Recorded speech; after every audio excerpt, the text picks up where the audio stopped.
You gonna aim the laser at the camera? Hey, welcome to Apprentice Works. My name is John. This is my buddy Andrew, and that's his daughter Avery, and this is Andrew's lawn laser. Just put sparkly laser lights. Like dots, polka dots on your house. Like confetti-like, okay, but doesn't move or anything. It's just laser dots. The problem with Andrew's lawn laser is that his neighbor kicks it because his neighbor's a jerk. So today, what we're gonna do is we're gonna build like a gingerbread house enclosure for the lawn laser, so that if anyone tries to kick it, they stub their toe instead. Let's get started. Okay, so this thing's about maybe a foot tall. You stand it straight up. Yeah, on the angle there. Yeah, it's about a foot tall. And it's about, we call it 9 inches wide with the power cable. So we need to make a box, we figure a foot tall, foot wide, foot in all the directions. So it's like a little cube. That seems like that'd look cute, right? All right, so that's 11, so 5 5/8. That's one thing for the imperial system that's actually good. It's so easy to do fractional math. Yeah. You know, what's half of 11 1/4? Easy, really easy to find out. And then we want to come down by 4 inches. Okay, what we're gonna do here is I've drawn one triangle, but I made this mistake a bunch of times. Sometimes when you're woodworking, especially when you come from a not woodworking background, you're like, I'll just measure all the things. And you can't actually measure all the things because your measurements will be wrong. So what we're actually gonna do is just measure one of the things. We'll use the bandsaw to cut off the angles we want, and then we're going to use that as a template for all the rest. And then they will all kind of be close to the same, as opposed to, if I measured them all, they'd probably be sort of wrong and then not the same at all. And that would be sucky. Okay, template's cut. Now we can use it to trace our other pieces.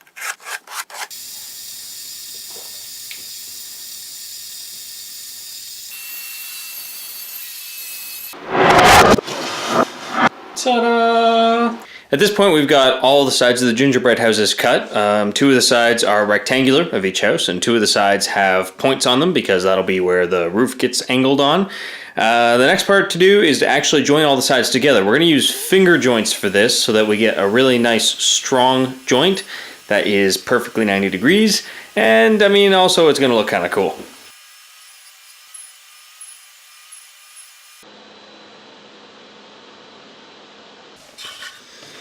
And after a little choppy choppy, they go together like a perfect puzzle piece.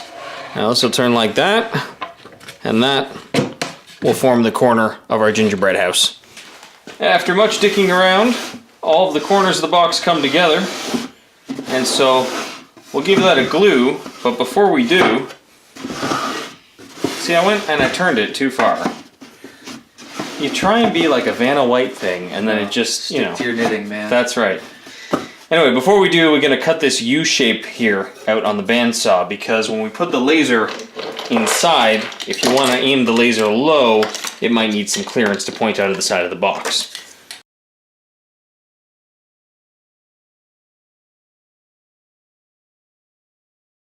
So really all we want to do is put glue on all the inside edges. Yeah. Just kind of give her one of these. I said give her one of these. We're good. I got it. No panic. It's cool. I got this. Don't worry about me.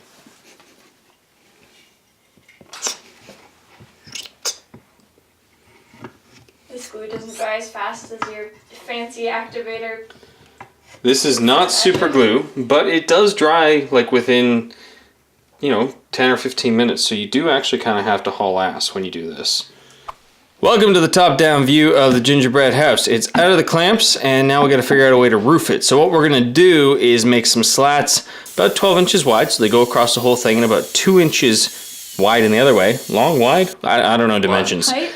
Height, No, yeah. Height's the thickness. Sure. We know what we're doing. Exactly. And then we're going to layer those slats like roof shingles. So we'll put 2 inches at the bottom, and then up, and then up, and then up, and then up. So, I mean, you'll see. It's going to be obvious. It'll be cool. Don't worry. Mr. Sandman, bring me a dream. Bum, bum, bum, bum. Point it the right direction.